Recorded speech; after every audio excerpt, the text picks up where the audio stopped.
Bastion 4 by Mac Devlin. Aguilar stands in the rain while his abuelita fumbles with her keys. She is trying to open the security gate that protects her store from nighttime bandits. Aguilar is 9, nearly 10, and short for his age. His flip-flops grow slimy under the torrent, and the wetter his underwear becomes, the more it starts to itch. Then the sun emerges from behind the heavy clouds and the rain suddenly stops. Although it has been more than 20 years since that moment, the memory is so vivid that he can feel the hot sunlight on his cheeks, even in the cold darkness of his cell. He remembers how this city used to shine after a summer deluge, how sometimes a rainbow would form, arching over the low buildings of his Havana neighborhood. He remembers because memory is all that remains. Havana is gone. So too is his abuelita. The sky, at least the sky he once knew, even that is gone. 6 years, 11 months, 29 days. This is how long they have lived underground. This is how long it has been since the asteroid came crashing from the heavens, slamming into the earth like God's angry fist. The cell only has enough room for a man to sit down without any hope of stretching his legs. Aguilar prefers to stand, to stay alert. He knows that the waiting is meant to make him wonder, to think, to hope that maybe they won't be back for him. But they always come back. They drag him down the dimly lit hallway, into the room with the chair bolted to the floor. They threaten him at first, knowing that the thought of being hurt is often worse than pain. But still, they have not been able to break him. Not that he has any information to share. It's absurd that they believe there is some vast homosexual resistance at work, as though two men being in love is meant to undermine society. Same story, different setting, Aguilar thinks. He hears the footsteps approaching, but wonders if someone is actually coming for him, or if days of deprivation have finally taken their toll on his mental state. When the door opens, the dull light that floods the cell nearly blinds Aguilar. He raises a hand to his eyes, squinting at the silhouetted figure in the doorway. By her short height and petite build, he knows exactly who she is. His bowels twist in discomfort. She steps aside and gestures toward the hallway. The last few times they came for him, he resisted, but seeing her tells him that there is no point in resisting anymore. This one does not use her fists. She does not yell or scream or threaten. He has heard the whispers about her, the murmurings of her calculated cruelty. Her name is Katya, and she is the closest thing they have to a legend. Their very own El Cuco. Aguilar moves into the hallway, growing dizzy as he steps fully into the light. It takes nearly a minute for his eyes to adjust. When they do, he looks up and down the hall. Only this section is lit, leaving both ends caked in darkness, portents of doom in both directions. "Mr. Aguilar," she says, "I'm sorry this is happening to you." If Aguilar did not know who she was, he might actually believe that she was genuinely sorry about the situation. He wonders what kind of person she was before all this. She was probably just like everyone else, but the world had changed and people with it. Aguilar knows that he is not the same man he was before life underground. He used to find happiness in ordinary things like drinking coffee in a crowded restaurant while watching people interact.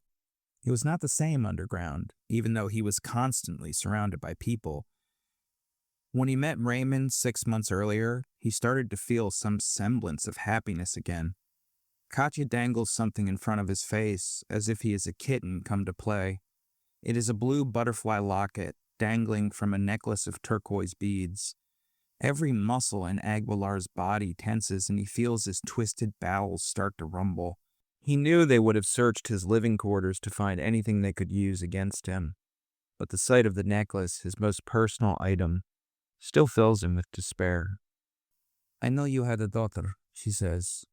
"I know that she was in Chicago with her mother during the evacuations." The sound of Miriam's laughter suddenly rings in Aguilar's ears. He used to spend his days thinking about her, wondering if she was still alive. Before abandoning foolish notions of divine intervention, he used to beg God to let him see her again. Eventually, with his days fully occupied by his work in the water treatment plant, he began to think about her less and less. She came to him in fleeting moments. At night, before he dropped off into sleep, he often heard her dulcet voice saying, "Good night, Poppy." "Is she alive?" Aguilar asks. "There has been some communication between the colonies recently," Katya says. "Is she alive?" Aguilar asks again.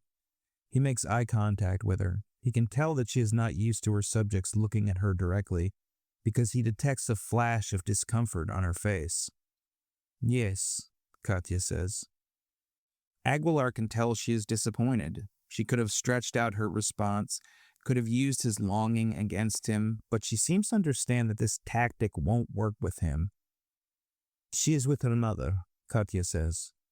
A sense of relief washes over him, dissipating the tension in his gut. For almost 7 years, the loss has haunted him.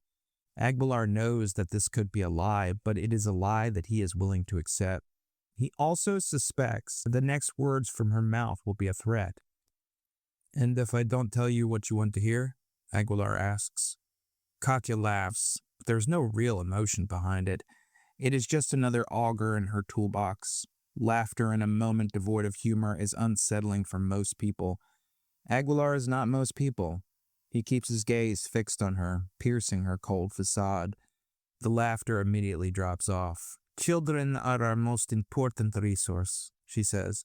"No one is going to hurt her, but what you say in the next few moments will determine how she fares." Aguilar says, "There's nothing more I can tell you." He thinks about Raymond, wonders how long his lover endured before succumbing to the demands of his torturers, before giving them his name. Not long, he suspects. He and Raymond had enjoyed each other, but both knew better than to make promises. If the situation had been reversed, Aguilar would have submitted to them long ago, but the torturers were not looking for a single name anymore. They wanted a list of names, something Aguilar could not provide.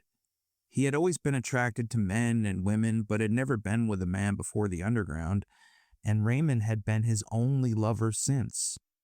"Just give me names," she says. He says, "If I give you names, they will just be random people." Katya says nothing. Aguilar knows that this is exactly what she wants from him. He has known since the day he was removed from his living quarters. Their crusade to eliminate homosexuals had nothing to do with preserving the human race. It was just more of the same old, fear of the other, hatred of that which is different, uniformity as a means of control. "Understand that I am the final step in this process," she says. "If I cannot get names from you, then there is nothing I can do to help you. No matter what I tell you, this all ends the same." Katya studies him for a long moment. She is an unstoppable force who has been breaking people for years, so she knows when she has encountered an immovable object. It surprises Aguilar that the showers are so clean. Even though a crew cleans them every single day, the showers in his own quadrant are never this clean. The guard forces Aguilar to his knees in front of the wall. Aguilar studies the tile in front of him and notices a tiny red speck. He wonders if this could be all that remains of Raymond, the man he shared so many tender moments with. The guard puts a gun to the back of Aguilar's head. Aguilar thinks about Miriam in some underground bunker somewhere in the Midwest. Maybe his decision will make life harder for her, but he knows from his own experience that hard lives make strong people. Miriam will need to be strong to survive life underground. Katya stands on the other side of the room, arms crossed over her chest. She looks casual, like what is about to happen has no impact on her whatsoever. Aguilar looks over at her, and though the moment does not call for it, he smiles. "I forgive you," he says. She lowers her arms to her sides. Even though her face is implacable, he can sense that his words have invaded her mind in some small way. Psychology is the torturer's most powerful tool. Aguilar remembers reading that in a book, in a time and place when you could read whatever you wanted. This is not that time. This is not that place. This is Bastion 4. Katya gives the order to fire.